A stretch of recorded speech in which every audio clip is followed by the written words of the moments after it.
Buenos días, estudiantes, espero que se encuentren bien. El día de hoy vamos a ver cómo aplicar las leyes del movimiento de Newton, ¿verdad? Y los diagramas de cuerpo libre para estudiar el movimiento de un objeto que se está deslizando por encima de un plano inclinado, ¿verdad? Un plano inclinado es una superficie lisa que se encuentra inclinada, obviamente, con un ángulo θ con respecto a la horizontal. Eso quiere decir que si z fuera igual a cero, entonces el plano inclinado sería realmente un plano horizontal y el bloque no se tendría que caer. Si z fuera igual a 90 grados, entonces no sería inclinado, sino que sería vertical. Y por lo tanto el plano caería en caída libre. Sin embargo, cuando z se encuentra en un valor entre 0 y 90 grados, entonces el bloque que está aquí cae con una aceleración que tiene que ser siempre menor que la de la gravedad. Ya vamos a ver cómo pasa eso. También vamos a asumir que el plano no tiene fricción. Nosotros hasta el momento no hemos todavía estudiado la fuerza de fricción, entonces no va a importar, ¿verdad? Pero más adelante, cuando estemos más avanzados, vamos a ver casos donde el movimiento de un cuerpo se puede ver afectado por la fuerza de fricción. Entonces, lo primero que hacemos es hacer un diagrama de cuerpo libre sobre el bloque que se encuentra encima del plano. Vamos a asumir que el plano no se mueve, pero el bloque sí, el bloque se puede deslizar encima del plano. Entonces, el primer paso siempre es dibujar un sistema de coordenadas X y Y. Este plano, como se encuentra inclinado, ¿verdad? Entonces, nos sugiere utilizar un sistema de coordenadas que sea un poco diferente al que hemos usado hasta ahora. Casi siempre el sistema de coordenadas se escoge de manera tal que el eje Y sea vertical y el eje X sea horizontal. Pero, para este caso, lo que más conviene es dibujar un eje X que sea paralelo, lo más paralelo posible al plano, y un eje Y que, al contrario, sea perpendicular al plano. Ya vamos a ver por qué. Recuerden que al fin y al cabo, la escogencia del sistema de coordenadas es arbitraria, entonces no hay ningún problema en hacerlo de esta forma. De este modo, el bloque tiene que moverse hacia lo largo de la dirección positiva del eje X, ¿verdad? Y vean que el bloque en ningún momento se mueve en el eje Y, porque el eje Y, tal y como lo hemos definido, es la dirección perpendicular al plano, ¿verdad? El bloque no se mueve en este sentido. Después, lo que hacemos es buscar cuáles son las fuerzas que actúan sobre este bloque. Hay dos, ¿verdad? El peso del bloque y la normal. El peso del bloque, como siempre, apunta completamente hacia abajo, ¿verdad? Recuerden que el peso se debe al efecto de la fuerza de la gravedad y como tal a la gravedad no le importa si hay un plano inclinado o si es horizontal, ¿verdad? La gravedad siempre jala hacia abajo. Entonces, nosotros incluimos como una fuerza el peso, ¿verdad? El peso era igual a la masa por la gravedad.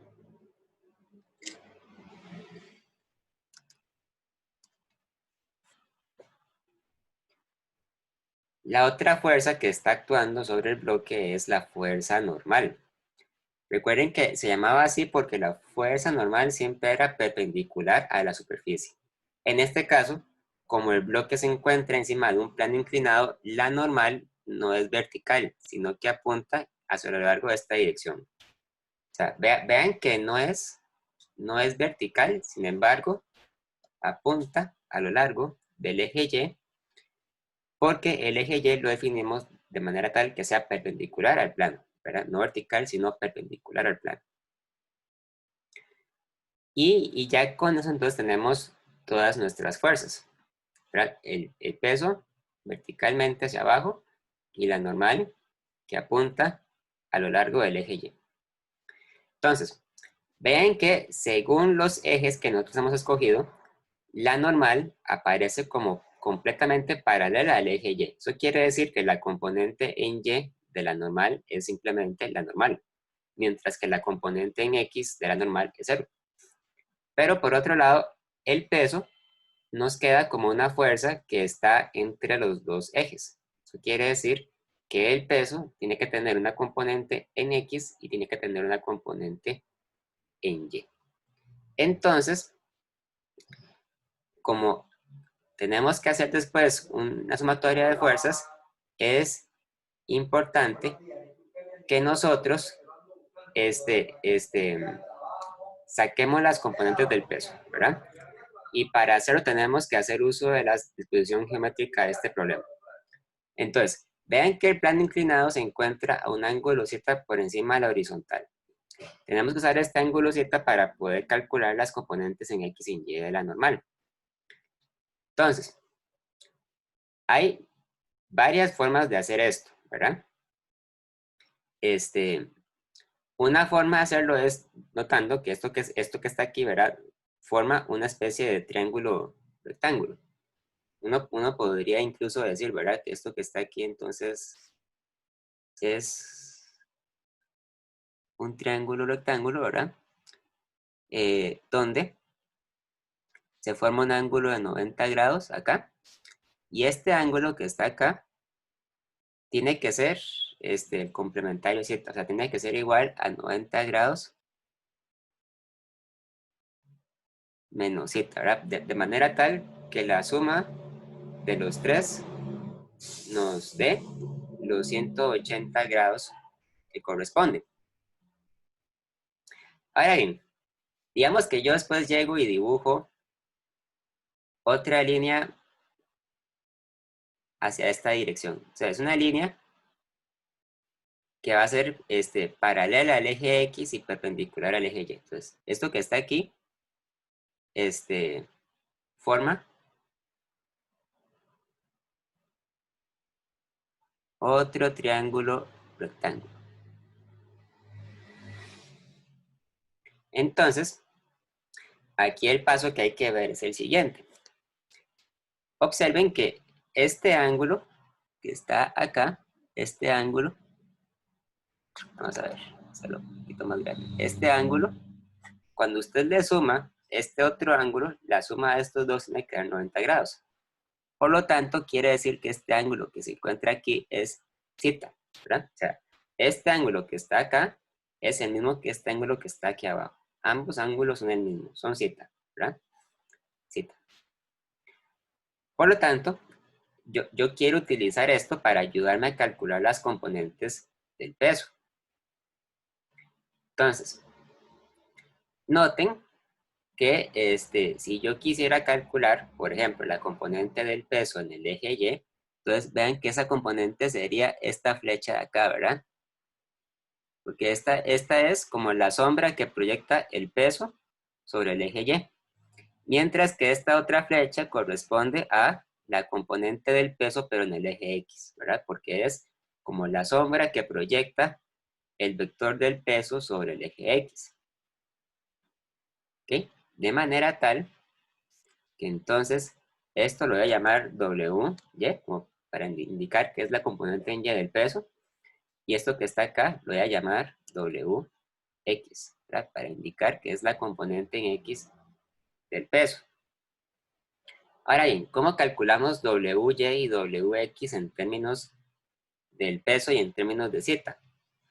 Vean que WY vendría a ser el cateto que es adyacente al ángulo Z. Entonces, eso quiere decir que la componente en Y del peso es igual al peso multiplicado por el coseno de Z. O sea, es mg cos de Z.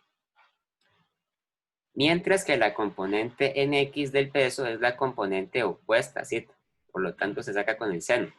Wx es igual al peso multiplicado por el seno de Z. O sea, es igual a mg seno de Z.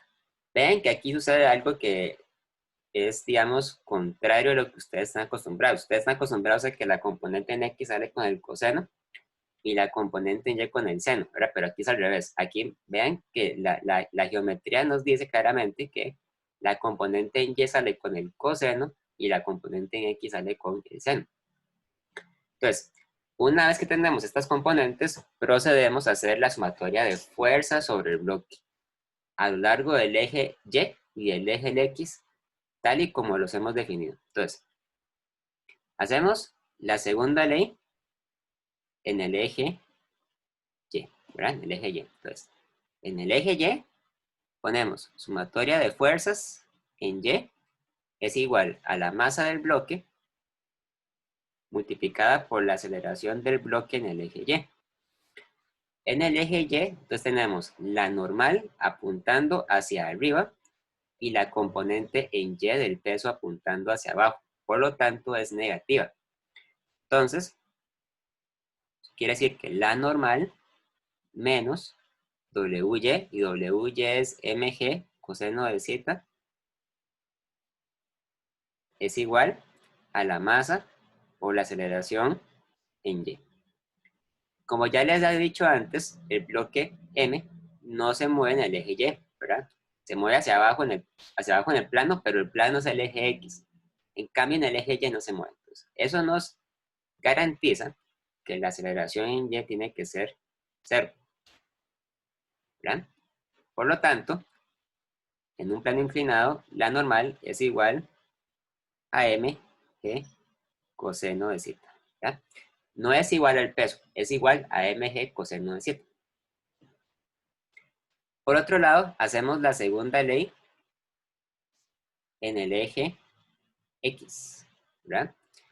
Vean que en el eje X hay únicamente una fuerza, que es curiosamente la componente en X del peso.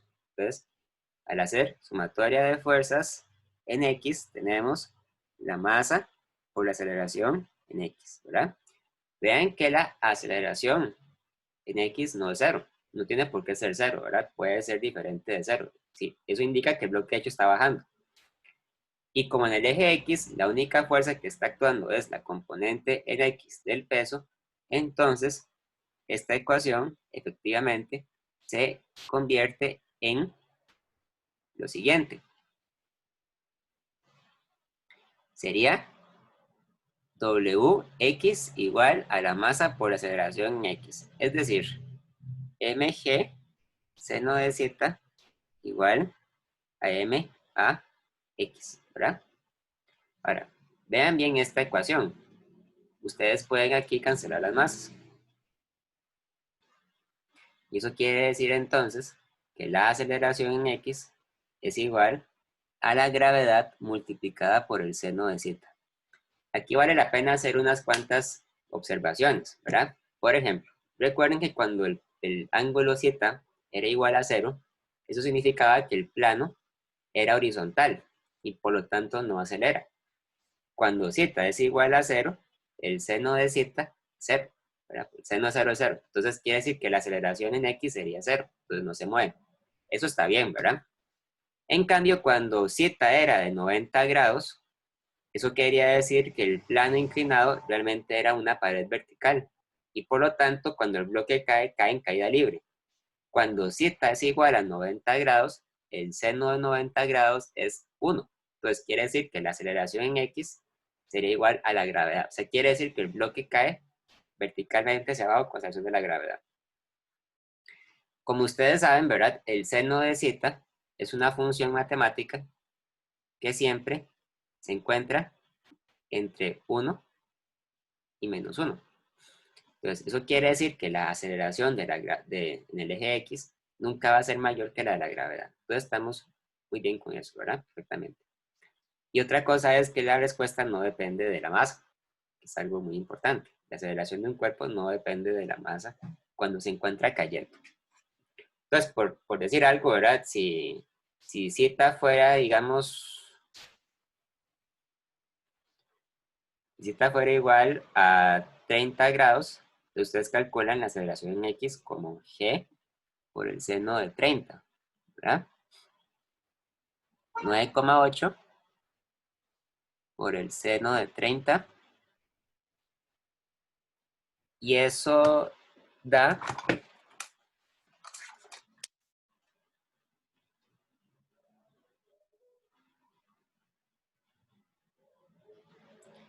la mitad, da 4,9 metros entre segundo al cuadrado. Entonces ahí estamos perfectamente bien con el tema de planos inclinados.